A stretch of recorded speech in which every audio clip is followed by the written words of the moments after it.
This is a report on how augmented reality games such as Pokemon Go may be used at Central Metro Public Library. The report was prepared by Isha Mahaffey, General Projects Librarian at Central Metro Public Library, and delivered in May 2017. Pokemon creatures have been around since the 90s, when Nintendo released a Pokemon console game that became very popular. They reappeared in the 2000s in an animated cartoon series and on hugely popular trading cards. In her article from 2016 on augmented reality gaming apps, Anderson discloses that Pokemon Go, which was released by Niantic, a then division of Google, in July 2016, is a game that uses augmented reality to allow players to catch Pokemons, train them, and do gym battles in real-world indoor and outdoor locations.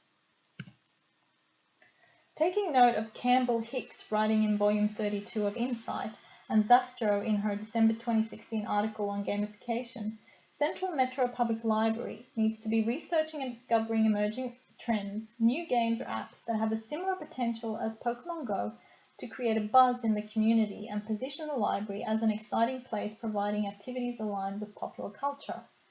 In the wake of Pokemon Go, augmented reality is becoming a household concept, a new medium if you wish, with massive user potential, as described by Mailing in Volume 37 of the San Diego Business Journal.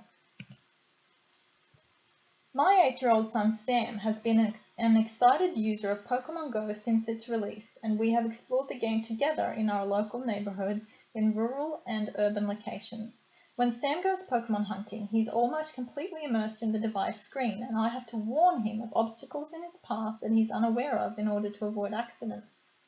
On the plus side, the way in which the game interface allows Sam to switch between a view of the real environment and a more map-like virtual view allows him to figure out which direction he should go in to find the nearest Pokemon or Pokestop.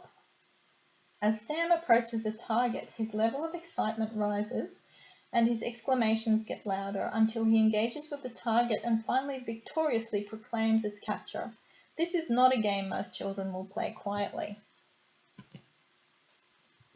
Anderson points out that games in the form of, for example, chess clubs have been offered through libraries for over 150 years.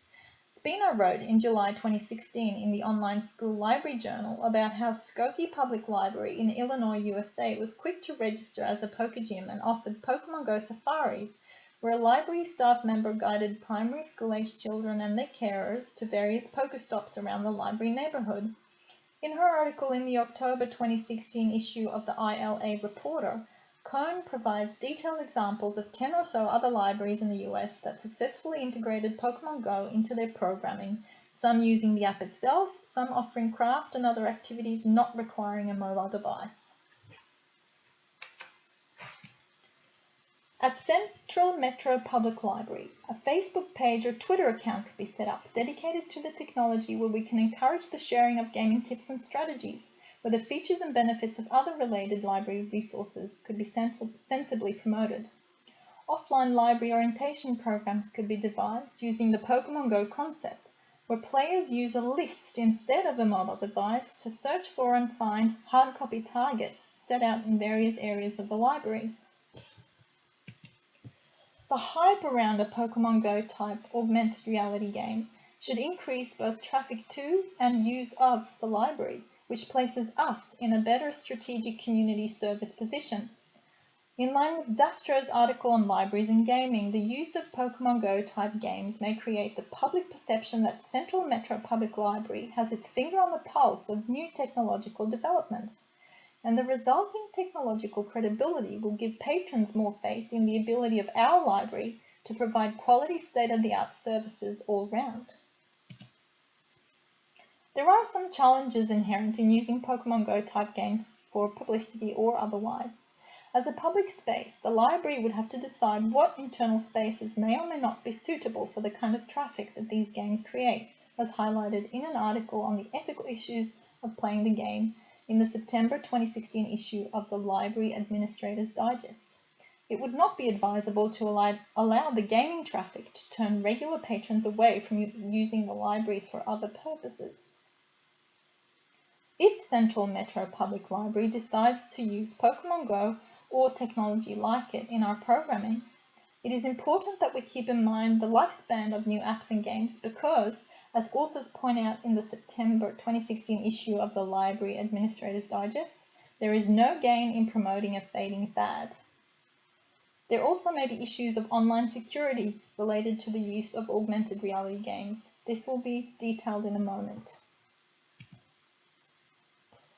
Our librarians need to be able to stay abreast of new developments and best practices in technology and gaming in order to be poised to take strategic advantage of suitable concepts in a timely fashion. At Central Metro Public Library, we also need to have a thirst for new technologies and the ability to effectively learn as we go. It may not be sufficient for the involved library staff members to be willing, they should be driven to engage with exciting technologies. Coding skills may not be a priority. We also need to have skills, knowledge, and teaching abilities around online security. In her 2016 article on what librarians need to know about Pokemon Go, Spina shares how the game, intentionally or not, at one stage required users to provide access to all their Google account data, including personal email, browsing history, and more. This should not be necessary for the running of any game, and Niantic claims it was an error that would be fixed. This example does highlight, however, the important opportunity that exists for us to educate our patrons about online security. My recommendation would be not to place too much effort in the use of Pokemon Go, which has reached a mature stage, but to study the phenomenon and its use in other libraries for the purpose of the timely capture and use of new popular augmented reality apps and games as they are discussed and promoted in media.